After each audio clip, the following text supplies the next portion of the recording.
Mari saudara, kita akan belajar firman Tuhan. Mengapa kadangkala masalah itu menghampiri kita, dan apa maksudnya ketika masalah itu menghampiri kita, dan apakah kita siap untuk mengenali masalah di dalam hidup kita. Kita lihat di dalam 2 Korintus pasal 12 ayat 9 dan 10 ya. Kita akan baca bersama-sama 2 Korintus pasal 12 ayat 9 dan ayat 10. Kita baca bersama-sama. 1, 2, 3. Tetapi jawab Tuhan kepadaku, cukuplah kasih karuniaku bagimu, sebab justru dalam kelemahanlah kuasaku menjadi sempurna. Sebab itu terlebih suka aku bermegah atas kelemahanku, supaya kuasa Kristus turun menaungi aku. Karena itu aku senang dan rela di dalam kelemahan, di dalam siksaan, di dalam kesukaran, di dalam penganiayaan dan kesesakan oleh karena Kristus. Sebab jika aku lemah, maka aku kuat. Berbahagialah orang yang mendengarkan firman Tuhan dan melakukannya. Saudaraku sekalian, latar belakang dari firman Tuhan ini adalah ketika Rasul Paulus meminta kepada Tuhan karena masalah di dalam kehidupannya, dia sebagai rasul tetapi juga memiliki masalah sebagai manusia biasa. Salah satunya adalah di sana disebutkan duri dalam daging. Nah, duri dalam daging itu banyak tafsiran. Yang dikatakan satu karena istri, jadi ketika dia pelayanan, istrinya itu tidak ikut dalam pelayanan, dan kemudian istrinya itu karena seringkali ditinggal pelayanan oleh Rasul Paulus, itu akibatnya Rasul Paulus terhalang dalam pelayanannya. Ya, itu tafsiran yang pertama. Tafsiran yang kedua itu yang pertama itu kalau dilihat Rasul Paulus itu adalah salah satu kelompok yang di dalamnya itu untuk orang-orang kafir di sana yang diperbolehkan tidak menikah, gitu. Tapi ada juga yang menafsirkan menikah. Nah, yang kedua ini duri dalam daging itu adalah karena ada penyakit di dalam tubuhnya yang tidak sembuh-sembuh, ya. Sudah berdoa tetap sakit. Nah, itu yang mengganggu pelayanannya, sehingga dia dalam pelayanan itu kan merintis pelayanan itu dari kota ke kota ya. Makanya di Alkitab itu disebutkan Korintus itu kota Korintus, lalu Galatia itu kota Galatia, Filipi itu kota Filipi, Efesus kota Efesus. Jadi Rasul Paulus itu menginjil melalui kota-kota. Dan mengapa melalui kota-kota? Karena di kota-kota itulah banyak orang sedang berkumpul di situ. Sehingga targetnya adalah ketika menyampaikan firman Tuhan di kota itu, dan orang yang menerima firman Tuhan kan pulang kampung. Nah, ketika pulang kampung itulah orang-orang Kristen bisa menyampaikan firman Tuhan di desa-desa mereka, di kampung-kampung mereka. Nah, saudaraku, dan tetapi permintaan dari Rasul Paulus itu ditolak oleh Tuhan. Ya, oke, Rasul Paulus, karena kamu hambaku punya masalah, tak selesaikan masalah, sudah selesai. Ya. Tuhan kan mampu untuk merubah Rasul Paulus menjadi super power, ya kan? Dia mampu menjadikan Rasul Paulus itu seperti robot yang tidak pernah sakit, yang tidak punya kelemahan. Mampu nggak?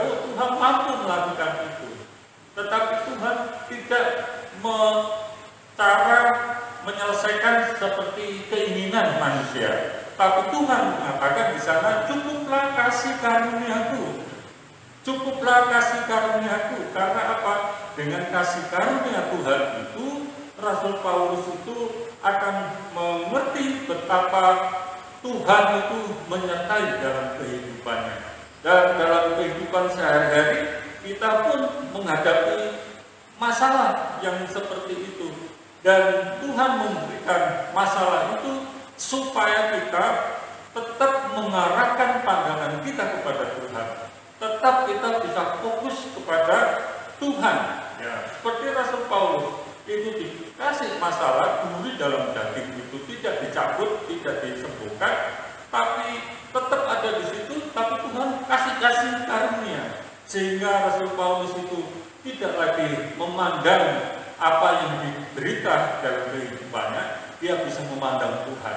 Itulah sebabnya Rasul Paulus mengatakan apa? Malah dia bangga. Ya saudara, ini dari Tuhan langsung ya. Kalau saudara dikasih langsung dari Tuhan ya, aminin. Kalau tidak, jangan minta seperti nyanyian itu. Ujilah aku Tuhan. Wah ngeri ya. Saya kadang-kadang menyanyi itu ngeri juga, karena itu diuji. Wah, kalau Tuhan yang uji itu luar biasa.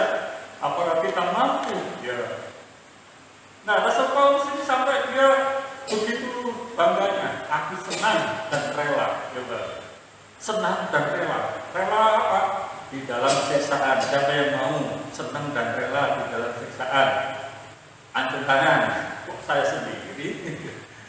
Siapa yang mau? Ya, saya sekarang ini kalau bisa hidup tanpa siksaan dan hidup dengan kebahagiaan, itu yang diingini kan? Di dalam kesukaran. Siapa yang ingin di dalam kesukaran? Hidup terus dalam kesukaran. Waduh, parah dan terus kemudian di dalam penganiayaan. Siapa yang mau di dalam penganiayaan? Kita menghindar kalau ada penganiayaan, kalau bisa kita lari.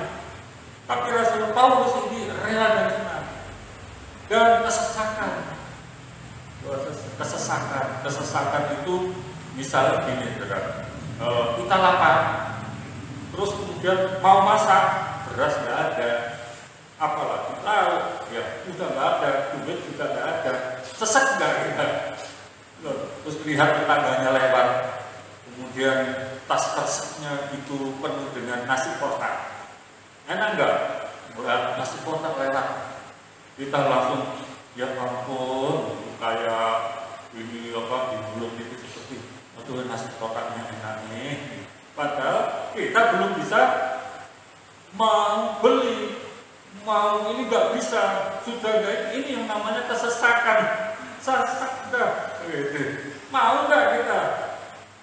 Nah, tapi ini Tuhan Yesus sendiri yang berbicara kepada Rasul Paulus. Kalau saudara kuat seperti Rasul Paulus, silakan, saudara senang dan rela, ya kan? Tapi saya minta dalam angkat saja masalah saya. Bukankah kita doa Yabes itu? Doa Yabes kan berbeda. Doa Yabes itu, nah, berkati kami, luaskanlah daerahku, berkati kami berlimpah-limpah, gitu kan? Dan semuanya itu berhasil dan sukses, ya gitu kan? Nah, mengapa ada banyak seperti ini? Nah, itu kan seperti kita masuk ke pasar. Silakan, pasar terbuka. Anda mau beli ikan, silakan. Mau beli ikan yang ikan cuek, boleh. Ikan kembung, boleh. Mau ikan yang gede itu boleh. Tongkol juga boleh, silakan. Ini pasar, silakan masuk. Ya. Dan silakan beli sesuai dengan kemampuan. Saudara, boleh nggak? Ikan gede-gede, ikan yang lain, terus kita beli ikan teri yang kecil ini, boleh nggak? Oh boleh. Pak, beli ikan kecil itu berapa? 1 kilo? Enggak 1 kilo, Pak, seperempat. Ya, kalau bisa 1 ton, boleh nggak? Oh boleh. Tetap dilayani dengan baik. Nah, saudaraku sekalian, firman Tuhan juga seperti ini. Kita imani yang mana? Kalau kita imani seperti Yabes, puji Tuhan. Kalau mengimani seperti Rasul Paulus ini, ya silakan. Tapi kalau saya nanti dulu, ya saya tidak mengimani, saya senang dengan kesusahan. Waduh, kan saudara-saudara juga nggak tahu kesusahan saya gitu ya. Ya, kita kan bisanya dengan rapi, dengan hari Minggu seperti ini, terus kan tidak saya tahu hari-harian. Nah, kita masing-masing punya masalah, tetapi yang paling penting di sana, ketika kita menghadapi masalah, yaitu supaya kita mengarahkan pandangan kita, mengarahkan pikiran kita, mengarahkan hati kita, supaya tetap fokus kepada Tuhan. Dan ini yang dibilang oleh Rasul Paulus itu, cukuplah kasih karuniaku, sehingga Rasul Paulus itu meskipun di dalam kesusahan yang seperti itu, dia bergantung sepenuhnya kepada Tuhan. Dan hendaknya kita seperti itu. Saat kita merasa kuat, maka Tuhan juga akan membiarkan kita, kan sudah kuat, sudah hebat. Tapi ketika kita merasa kita tidak punya kekuatan apa-apa, kita mempunyai kelemahan, Tuhan mengatakan, maka Dia akan menyertai kita, sehingga sebab jika aku lemah, maka aku kuat. Oleh karena pengalaman Rasul Paulus itu bersama dengan Tuhan, ketika aku lemah justru semakin kuat. Karena apa? Ya, kasih Tuhan itu terus mengalir dalam kehidupan kita, kehidupan Rasul Paulus. Demikianlah hendaknya kita, ketika kita punya masalah, maka kita serahkan kepada Tuhan, dan hendaklah kita fokus kepada Tuhan. Yang kedua, mengapa masalah itu menghampiri kita? Masalah itu sebenarnya untuk menguji kita. Beda ya, mencobai dan menguji kita. Mencobai maksudnya adalah, tujuan akhirnya adalah menjatuhkan. Tapi kalau menguji itu berasal dari Tuhan, itu maksudnya supaya saudara dan saya ini semakin kuat di dalam Tuhan, semakin kita menyerahkan diri kepada Tuhan. Coba kita lihat dalam Yakobus pasal 1 ya. Yakobus pasal 1 ayat 2 dan 3.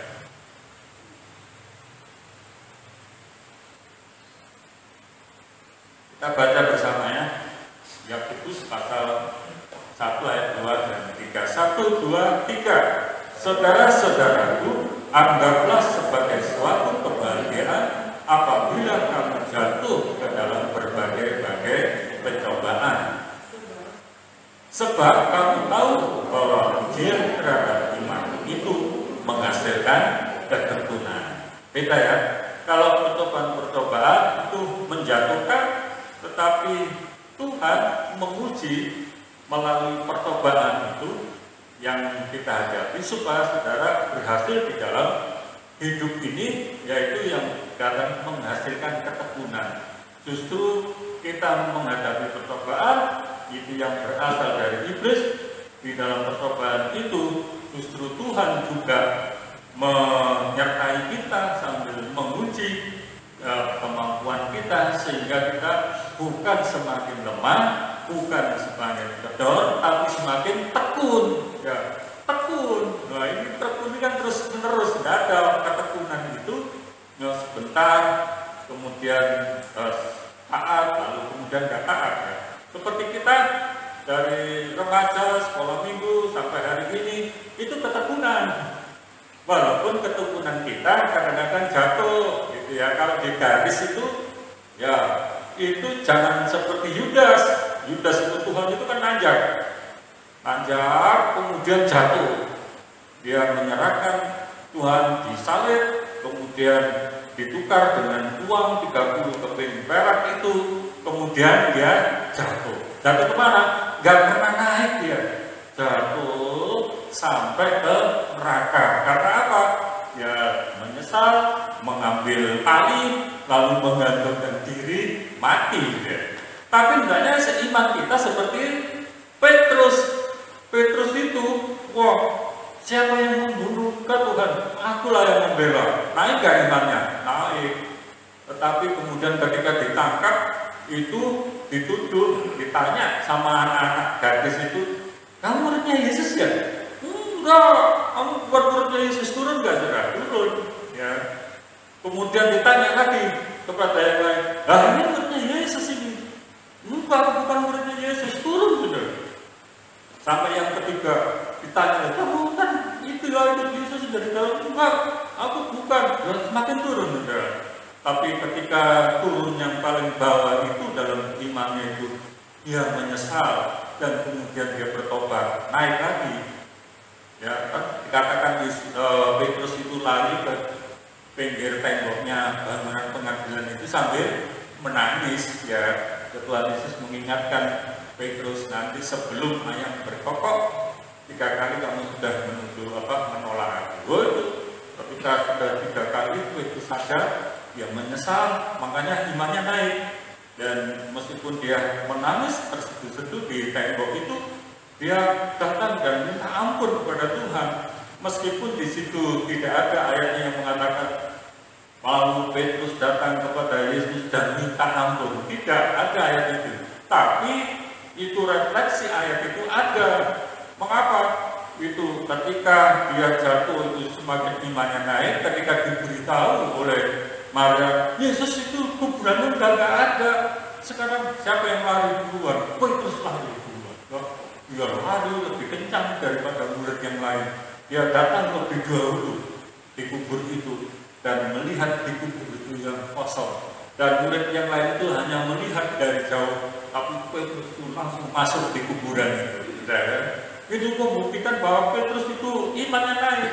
Jadi kita harusnya tetap seperti Petrus, ya naik turunnya sedikit, lalu naik lagi, turun sedikit, naik lagi, turun sedikit, naik lagi, sehingga Petrus itu ketika disalib, ditangkap di riwayat sejarah gereja itu, Petrus ditangkap, janganlah kau salibkan kepala di atas, tapi kepala di bawah, ya. Karena Tuhanku sudah disalib di kepalanya di atas, aku yang paling di bawah. Sekarang Petrus itu disalib, kemudian kepalanya di bawah. Dan itu yang membuktikan bahwa iman Petrus itu bukan semakin turun, tapi semakin naik, semakin naik. Iman kita boleh turun, tapi grafiknya itu harus tetap naik, ya. Dan ini yang disebut oleh Yakobus itu, bahwa kehidupan kita ini ibaratnya itu seperti teh celup. Tahu teh celup? Saudara tahu? Ini teh celup. Saudara tidak akan tahu dengan teh celup itu kalau saudara tidak memasukkan teh celup itu dengan apa? Dengan air dingin? Oh enggak. Tapi dengan air panas. Ketika teh itu dikasih air panas, akan tahu bahwa teh itu adalah teh. Itu karena apa? Dengan air yang panas itu, teh itu akan berubah, yang biasa tidak nongol warnanya itu, lalu akan berubah menjadi kecoklatan.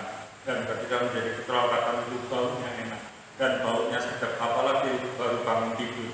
Wah, minum teh hangat dikasih gula sedikit, wah enak enggak? Wah luar biasa. Saudara, hidup kita kadang-kadang seperti itu. Kita menghadapi masalah itu justru semakin memanaskan iman kita kepada Tuhan. Dan ketika kita semakin panas di dalam Tuhan itu, maka Tuhan memberikan ketekunan itu, dan itulah menjadi kenikmatan kita, dan itulah menjadi sukacita kita bahwa kita itu disertai oleh Tuhan dan bukan dijauhi oleh Tuhan. Haleluya, puji Tuhan. Saudaraku, yang ketiga, mengapa sih masalah itu menghampiri kita? Kan kita sudah lama ikut Tuhan, kita kan sudah tekun ikut Tuhan, bahkan sampai tua, tapi Tuhan terus kasih masalah bagi kita. Mengapa Tuhan itu kasih masalah begini kepada kita? Saudara, ada masalah itu supaya kita itu bisa mengoreksi diri kita. Sampai berapa iman kita? Apakah kita jatuh, tekaslah bangun. Apakah kita terus berdiri tegak? Rasul Paulus mengatakan, hati-hatilah supaya kita tidak jatuh dalam percobaan. Jadi Tuhan mengoreksi dalam hidup kita. Coba nanti kita baca dalam Mazmur 119 ya, ayat 71. Mazmur 119 ayat 71. Katakan di sana. firman Tuhan. Mazmur, ya itu ya, bahwa aku tertindas itu baik bagiku, supaya aku belajar ketetapan-ketetapanmu. Ya, siapa yang ingin ditindas? Oh, nggak ada orang yang ingin ditindas. Tapi Mazmur ini mengatakan lebih baik supaya dia ditindas, karena dengan ditindas itu ada kesempatan belajar akan ketetapan-ketetapan firman Tuhan. Hukum firman Tuhan ini seringkali kita menolak. Ya, kok nggak sesuai sih? Makanya ada pengkritik yang mengatakan firman Tuhan itu nggak sesuai dengan logika manusia. Ya nggak sesuai. Hendaknya manusia ini harus menyesuaikan logika dari firman Tuhan, bukan firman Tuhan menyelesaikan atau menyesuaikan dengan logikanya manusia. Nah, Tuhan mengajarkan kepada kita mengapa ini dikatakan lebih baik tertindas, itu supaya dia belajar. Kadang-kadang manusia itu kan begitu ya, dalam kehidupan orang Israel itu kan begitu. Dia keluar dari Mesir, belum sudah nggak mau jalannya. Enak di Mesir lah, aku tinggal bangun tidur, sudah makan bawang putih, bawang merah.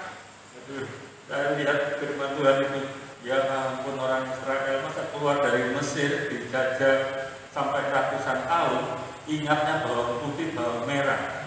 Enak bawang putih, bawang merah di Mesir, dan aku bisa makan daging. Tapi enak mana kalau bisa dari bawang putih, bawang merah, dan makan daging, tapi setiap hari digebukin, ya, setiap hari itu sampai ratusan tahun kan.